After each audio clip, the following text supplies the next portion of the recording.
안녕하세요. 반갑습니다. 이진아입니다. 우리 사회에 여러 가지 병들이 많이 있는데 그중에서 우리나라뿐 아니라 외부에서까지도 그걸 인정해주고 아주 치유할 수 없는 병으로 여겨서 감히 건드리지 못하는, 북한도 쳐들어오지 못한다고 하는, 중이가 무서워서 못 쳐들어온다 하고 하는 그 중이병에 관해서 이야기를 좀 해보는데요. 애들이 이상해요. 정말 이상해요. 저는 그 분야의 전문가라고 얘기하고 애들 이해하세요 이렇게 말하고 다니는데도 사실은 이해하기가 너무 힘들어요. 많은 제가 한 500명 이상의 아이들을 만나고 또 500명 이상의 부모님들을 만나면서 양쪽의 얘기를 들으면서 몇몇 유형으로 이 중2병의 증상들을 한번 묶어봤어요. 다양한 증상들을 제가 엮어서 몇 가지 유형으로 한번 묶어봤는데 여러 가지 유형이 있습니다만 그중에서 부모님들이 가장 이해하기 힘든 것과 부모님이 가장 걱정인 것, 이렇게 나눠서 한 두 가지 얘기를 한번 해볼까 합니다. 첫 번째 뭐냐면 이 중에서 가장 우리랑 다르게 나타나는 게 뭐냐면 연애 집착. 그죠? 애들이 다 목표가 솔로 탈출이에요. 근데 참 이상한 거는 얘가 마음에 들어요. 그럴 수 있잖아요. 10대 때 우리도 다 해봤고 그래서 얘랑 사귀고 싶어요. 그것까지는 우리도 다 이해해. 우리도 이렇게 꽉 막힌 부모는 아니잖아요. 네. 근데 요즘 애들은 어떠냐면 좋아하는 애도 없는데 목표가 솔로 탈출이에요. 무조건 누구를 사귀어야 된다고 생각해요. 어머 그래? 이런 반응이 아니에요. 맞아요. 이런 반응이죠. 아이들한테 연애라고 하는 것, 이성교제라고 하는 거는 성인들, 부모님들 기성세대가 생각하는 그런 연애가 아니에요. 그냥 만나보는 거고 재밌는 놀이 같은 거죠. 안 해보면 내가 뭔가 좀 부족한가? 이렇게 생각하게 되는 그런 거예요. 우리가 아이들의 이성교제에 대해서 걱정하는 이유는 크게 두 가지입니다. 성적 떨어질까 봐. 더 이상한 건 떨어질 거 없는 성적의 부모도 걱정한다는 거. 더 떨어질까 봐. 또 하나는 뭐냐 하면 혹시 너무 진한 스킨십이나 뭐 이런 거를 하게 될까 봐.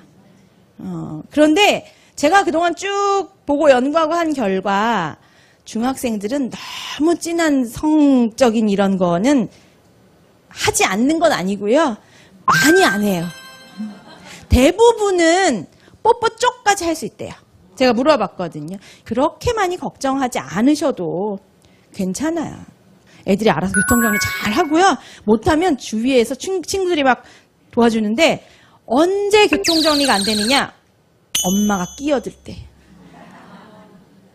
아마 내 애 아니고 우리 반에 어떤 애가 누구누구랑 사귄다. 우려의 목소리가 엄마들한테 하늘을 찔러요.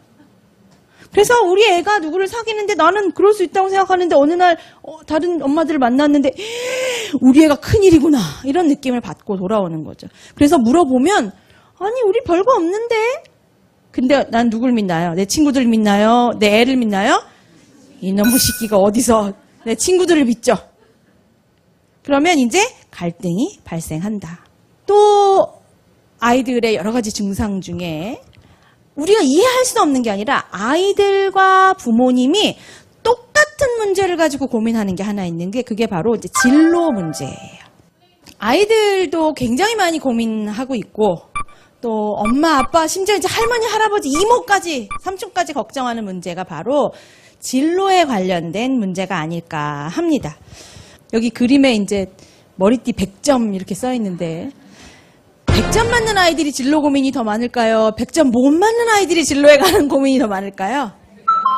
100점 맞는 애들이? 100점 맞는 애들이 진로에 관한 고민이 더 심각해요. 많은 건 아닌데. 100점 받는 아이들의 부모님들이 진로에 관해서 고민할까요? 100점 못 받는 아이들의 부모님의 고민이 더 클까요? 100점 못 맞는 부모님들이 걱정이 커요. 아이들은 공부를 잘할수록 고민이 큰데 부모들은 애들이 공부를 못할수록 고민이 많죠. 그런 대화가 되겠어요? 근데 부모가 됐든 아이들이 됐든 진로에 관련된 고민은 크게 두 가지로 나눠볼 수 있습니다. 한 가지는 뭐냐면 가장 심각한 고민, 꿈이 없어요. 부모님들이 그 얘기를 정말 많이 하세요. 우리 애가 꿈이 없어요. 아이들도 그래요. 선생님, 저는 꿈이 없어요. 아이들이 저를 굉장히 좋아합니다. 왜 좋아하냐면 제가 명쾌하게 해답을 내려줍니다. 선생님, 저는 꿈이 없어서 걱정이에요. 제가 거기다도 괜찮아. 야, 걱정하지 마. 왜요? 야, 어차피 꿈꾼다고 그대로 되지도 않아. 얘는 꿈도 있고요. 자기 길로 막 벌써 막 뭐도 하고 그러거든요. 야, 그런다고 얘가 지가 원하는 거 할 수 있을 것 같아. 못해. 걱정하지 마. 그러면 얘가 매우 불쾌해하죠. 괜찮아요. 꿈이 있으니까요. 꿈이 없는 애들은 그 얘기를 들으면서 그러면 그냥 지내요? 사실 아이들 스스로는 꿈이 없는 것에 대해서 걱정하지 않는데 이게 주위에서 그런 얘기를 많이 듣는 거예요. 특히 공부 잘하는 아이들일수록 꿈이 없는 것에 대해서 걱정합니다. 공부 못하는 애들은 있잖아요. 꿈이 많아요. 이해가 가시죠? 자기 상황을 모르니까요. 그런데 공부 잘하는 아이들이 공부도 잘하고 성적도 좋고 막 100점 이렇게 맞는 아이들이 꿈이 없어요. 야, 넌 공부 잘하는데 뭐가 걱정이야. 공부 잘하면 뭐가 될지 모르겠어요. 제가 아주 마음 편안하게 해준답니다. 아이들이 그래서 저를 좋아한답니다. 내가 뭐라 그랬는데 그랬더니 야, 뭐라도 되지 않겠냐? 제가 그랬답니다. 그치, 뭐라도 되죠. 아무것도 안 될 수도 있어요. 어떻게 하면 아무것도 안 되고 어떻게 하면 뭐라도 되느냐? 나는 꿈이 없어요. 이렇게 생각할 시간에 뭘 해야 돼요. 그럼 이제 오늘부터 가가지고 연도 뭘 해? 또 이렇게 얘기하시잖아요. 부모님들이 하실 일은 뭐냐면 아이들이 꿈꿀 시간을 주는 거예요. 이게 농담 같지만 꿈은 언제 꾸나요? 자야 꿉니다. 근데 애들이 잘 시간이 없잖아요. 실제로 물리적인 시간도 없고 정신적으로 잘 시간이 없어요. 너무 바쁘죠. 틈만 나면 어떻게 놀아봐야지. 사실 아이들이 많이 놀거든요. 그런데도 불구하고 자기 마음껏 편안하게 놀지 못하기 때문에 짬만 나면 놀아보려고 굉장히 노력을 합니다.